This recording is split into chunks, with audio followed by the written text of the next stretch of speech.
Saludos amigos, soy la doctora Rosalind Díaz y el glosario odontológico de esta semana te trae la palabra bruxismo.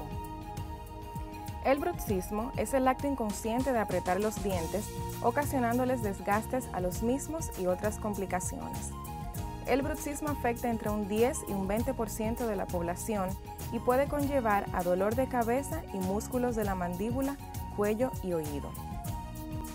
Existen dos tipos de bruxismo, céntrico y excéntrico, y pueden ser nocturno y diurno.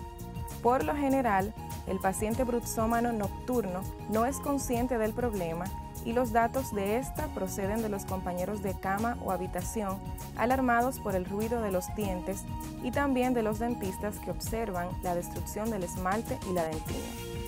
Se encuentra íntimamente asociado al estrés.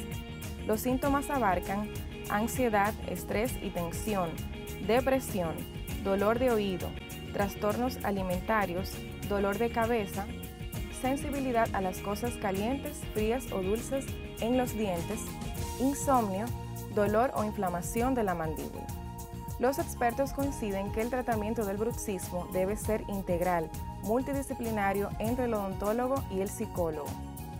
El tratamiento odontológico más común consiste en la colocación de una férula de relajación muscular o placa de descarga, muy bien tolerada por la mayoría de los pacientes.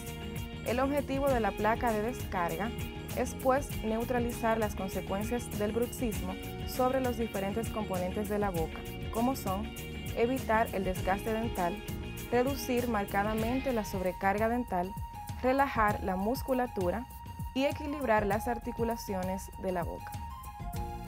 Y hasta aquí el glosario odontológico de esta semana. No te pierdas la próxima semana más conceptos a conocer. Hasta luego.